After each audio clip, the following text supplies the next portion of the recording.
Abel Baúl, Ador Baúl, Ezequiel, obrigado por ter aceito nosso convite. Como é que avalia a atual situação desta proliferação ou existência de igrejas? Queremos ver os benefícios para o povo, depois vamos olhar para partidos políticos. Obrigado, Mação. Obrigado, caros telespectadores.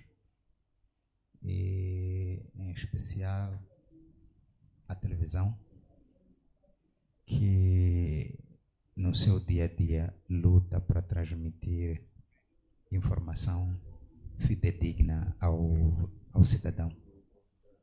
É assim, nós partimos do princípio que a igreja existe desde a existência do homem. E esta igreja foi criada a partir de Deus com o único propósito: guiar a humanidade.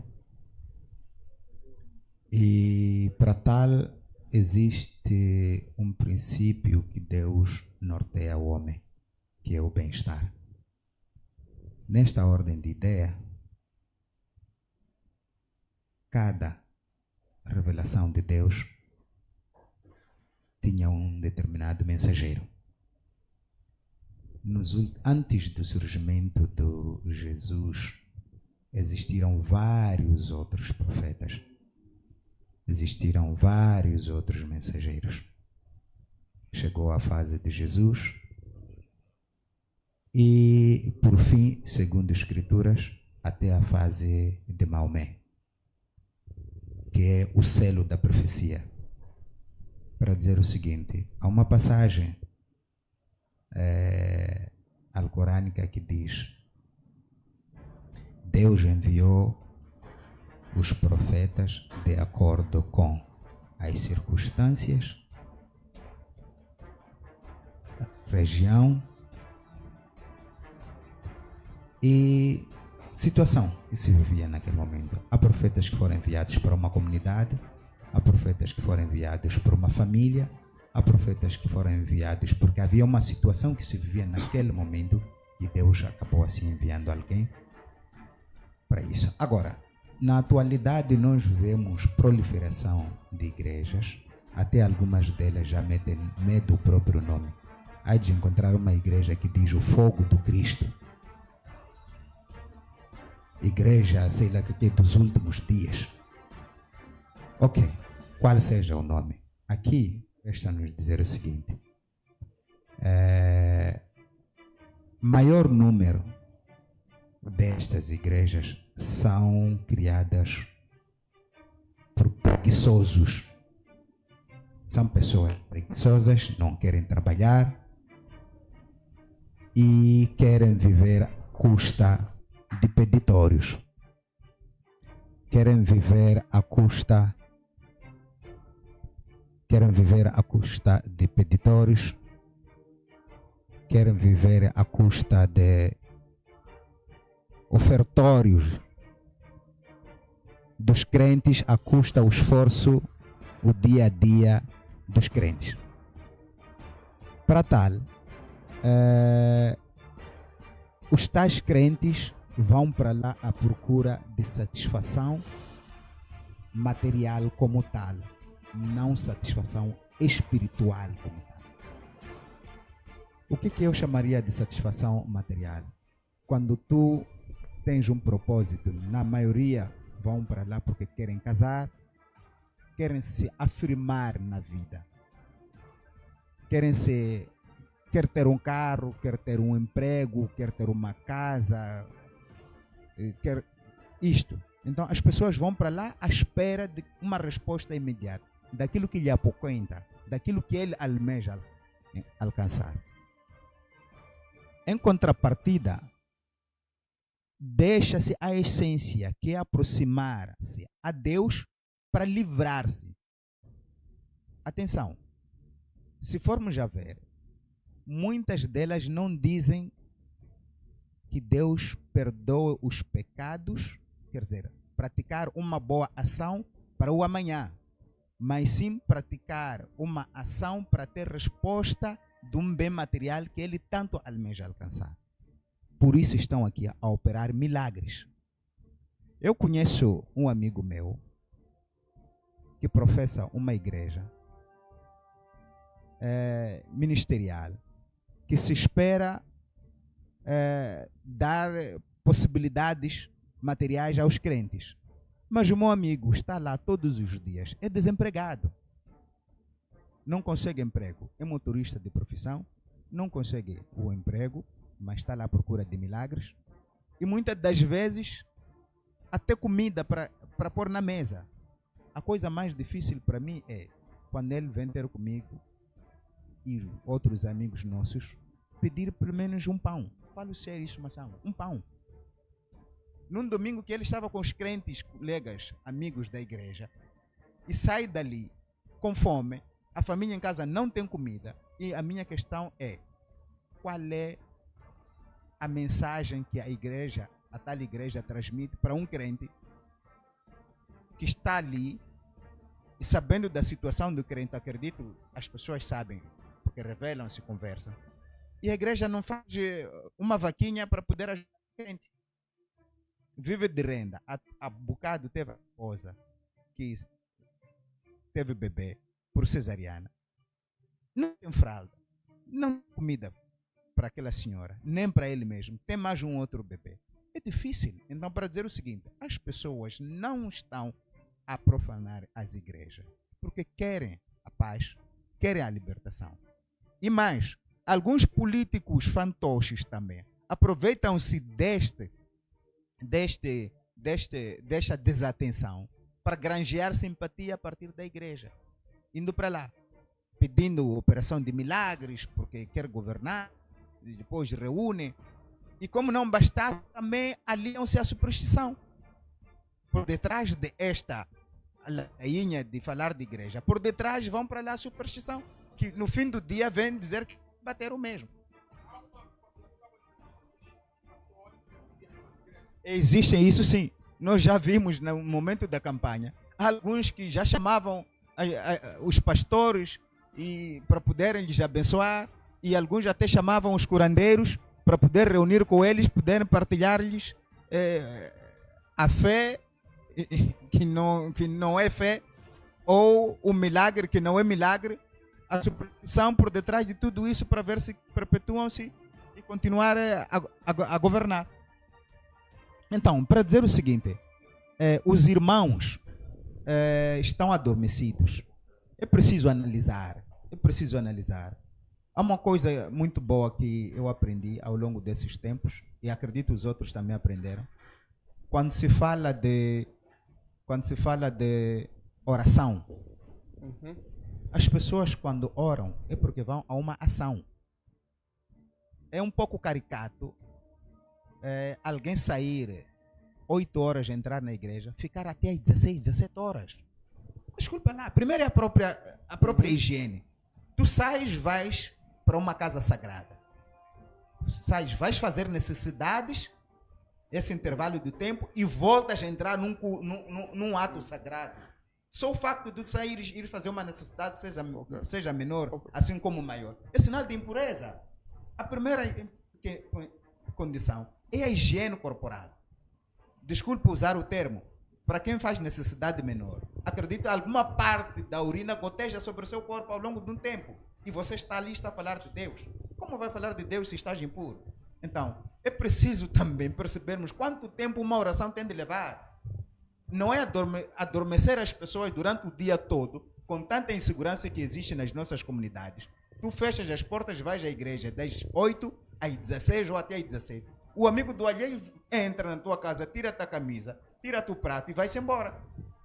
Então, é preciso também poder-se perceber isso. Quanto tempo precisa para poder falar com Deus?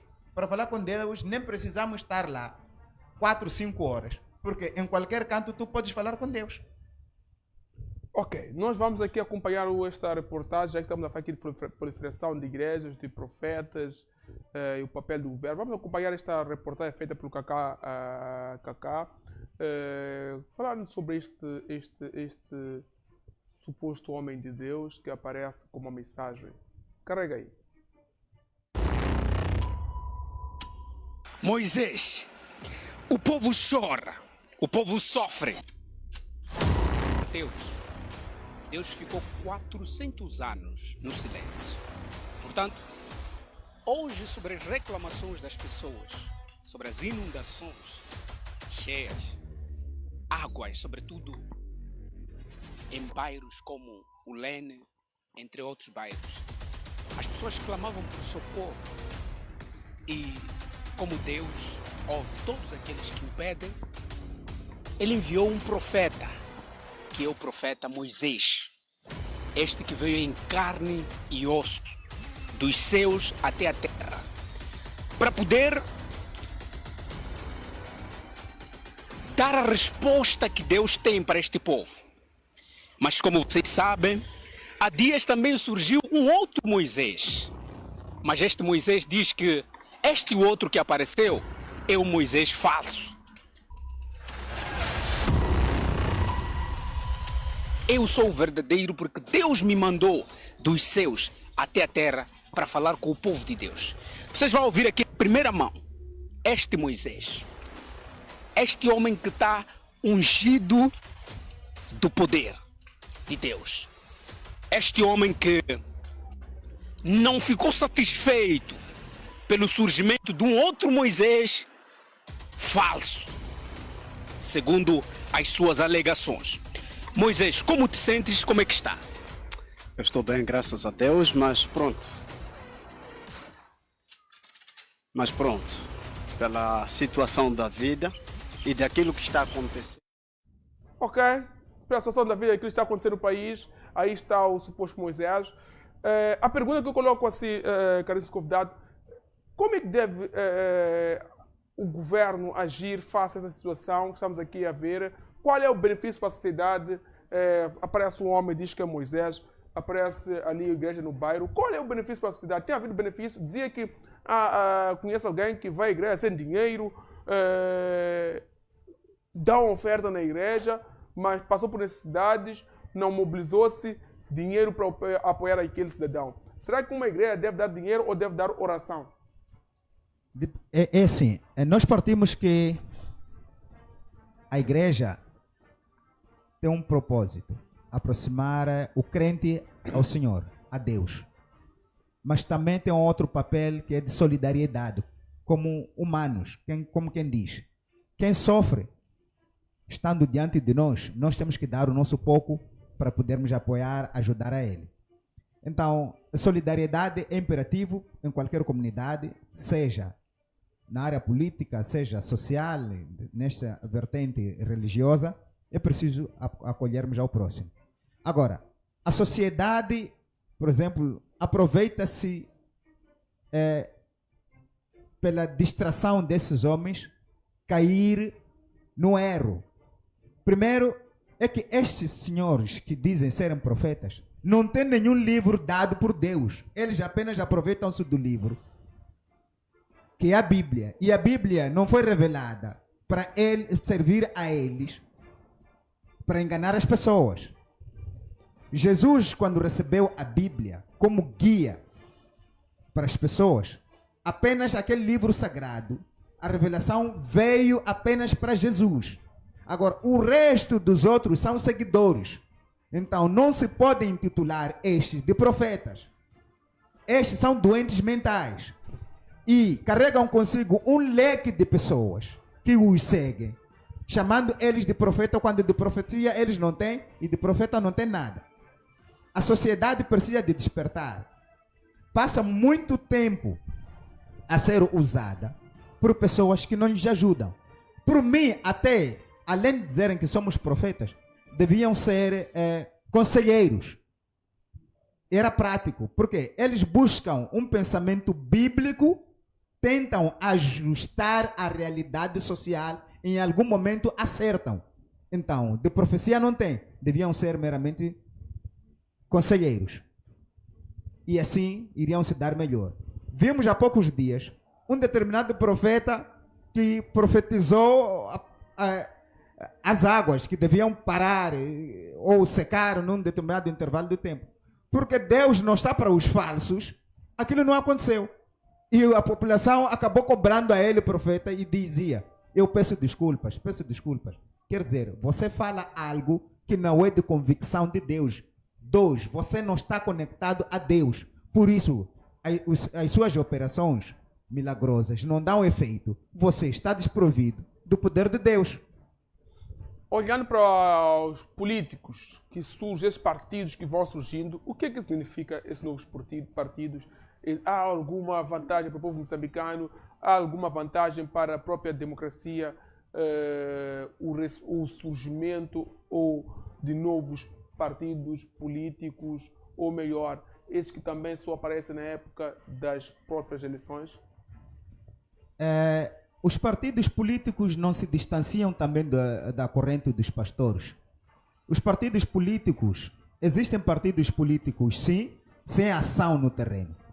Outrora, falamos aqui num programa que o governo devia limitar os números de partidos políticos.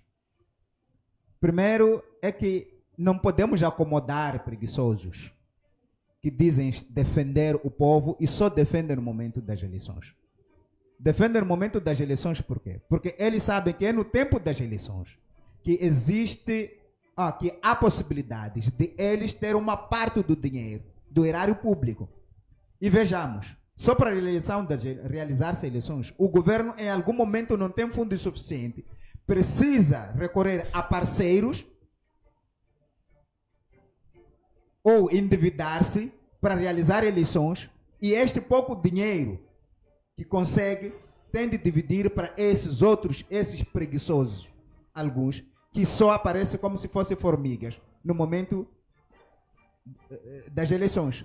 Então, o governo devia limitar isto aqui, estudar um meio termo de como os partidos políticos têm de se posicionar na sociedade, qual é a ação deles e quais são os requisitos que admitem com que um certo partido político concorra às eleições.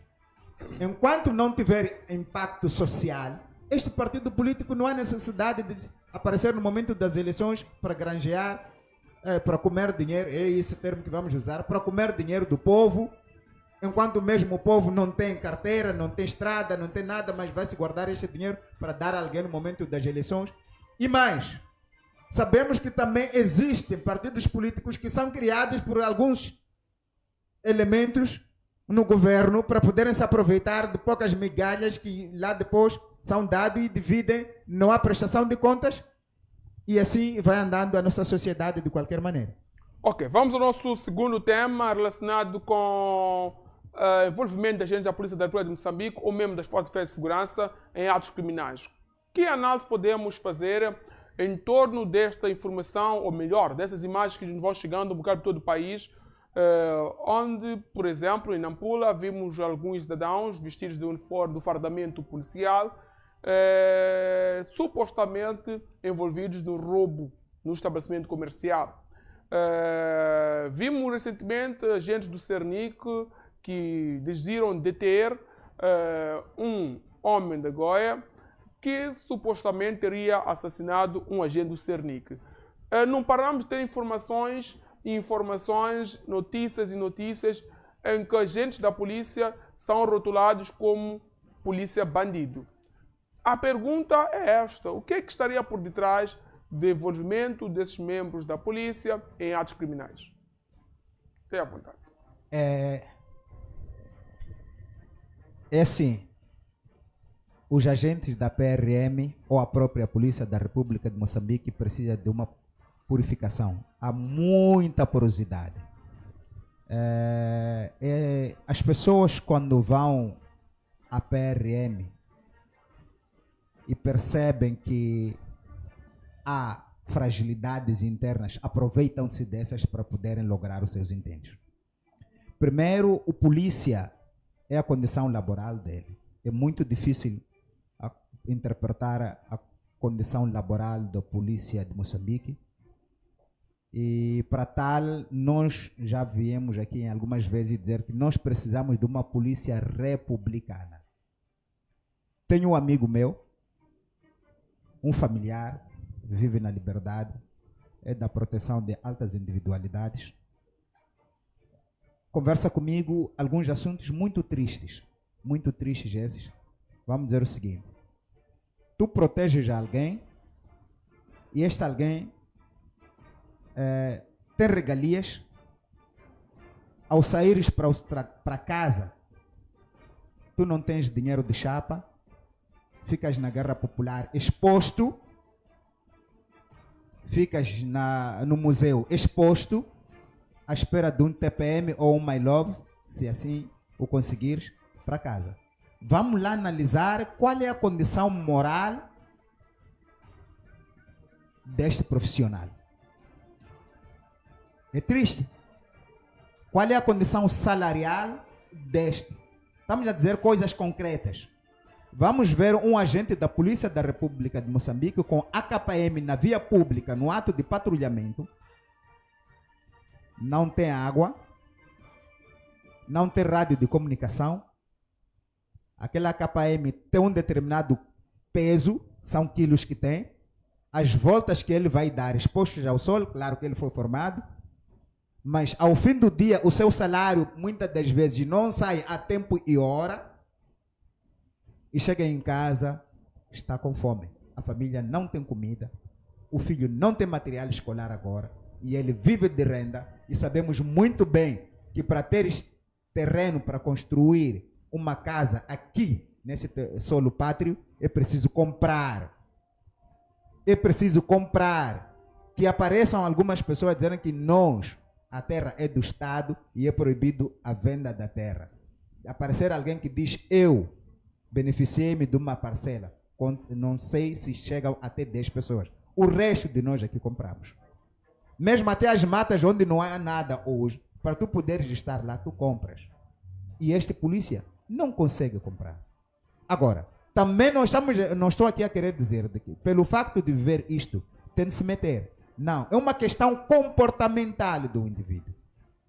Razão pela qual esta proliferação dos agentes da PRM que se metem em atos criminais, primeiro, é falta de zelo. O que lhe leva a ele a abraçar? 2, é a própria situação laboral que lhe é exposta. Deixa-me recordar um episódio aqui do saudoso Machel. Que o homem que trabalha com arma é um homem que precisa ser protegido. Então que o Estado proteja os seus homens que trabalham com esses meios. Vejamos, a proliferação do próprio uniforme da Polícia da República de Moçambique. Há uma porosidade, é preciso a logística, quer dizer, os homens que lidam com os armazéns, saibam fazer o inventário. Quanto uniforme é produzido? Onde está? Com quem está? Quanto tempo está com este indivíduo? E se possível até dizer que o uniforme que usou-se do ano X para o ano X que se devolva. Porque se está em casa e ele já recebeu um outro, é normal que ele leve este uniforme e empreste a alguém que vai operar, trazer-lhe metade daquilo que conseguiu na operação e dividir porque ele está com fome em casa. Emprestar um fardamento policial. Emprestar um fardamento policial. Então, mesmo até o próprio material bélico, o intervalo de tempo de circulação, é preciso também que seja determinado. A saída do material, uma arma, tem de saber quanto tempo está com fulano, em que circunstâncias está, e se possível até recolher-se. Então, para dizer o seguinte, é difícil interpretar uma situação da Polícia da República de Moçambique na condição como ele se encontra. O polícia vive conosco no bairro. Lamenta e nós vivemos a lamentação dele. Por detrás é ele que tem de proteger o bandido. Mas o bandido, vamos ver, anda de um carro. O bandido é apadrinhado por um advogado. O polícia não tem advogado. Quando comete uma infração como esta, muitas das vezes até nem sabemos se é responsabilizado ou não é responsabilizado. Mas tu vais ver que um bandido, a qualquer momento traz um advogado. E está a sair, está a entrar num carro de luxo, está a ir para casa. O polícia que lhe prendeu está a ver ele a sair. Como é que isto fica? Então, a matéria da advocacia também é um clientelismo. Quem paga mais está impune. Quem paga menos, cumpre. Então, os advogados aqui também estão a fazer o seu negócio, estão a aproveitar-se da fragilidade das instituições, pelas condições em que os seus agentes estão expostos e tiram os seus dividendos. Como é que deviam se posicionar os superiores da polícia ou das forças de segurança nesse tipo de situação? Para poder colocar um posicionar nisso, como é que eles deviam se posicionar? Por mim, tinham que descer a base. Descer a base seria, em algum momento, eles descerem e irem fazer patrulhamento. O chefe ir ao terreno, também fazer patrulhamento, sentir o efeito.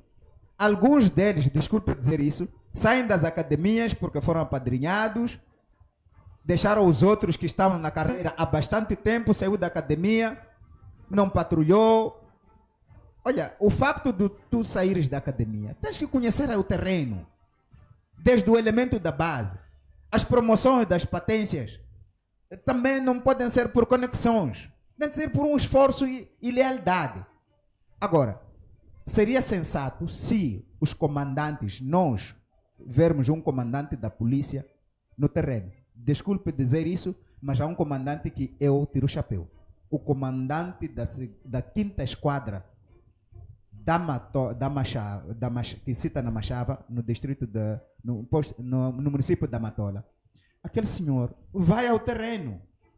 Aquele conversa com as pessoas. Aquele monitora os seus homens em algum momento. E outros, tu sabes que é comandante quando estás na esquadra, não lhe vê, não interage, não conversa com a comunidade, por aí. Apelávamos que os comandantes, desde o comandante-geral, chefe das operações gerais, que descessem ao terreno, fazer o patrulhamento, não saírem de casa, ir aos escritórios, gerirem expedientes e voltarem para casa. Escalarem um dia, ir para uma esquadra, trabalhar com aqueles colegas, fazer parte da corporação, ir para o terreno, chamam-se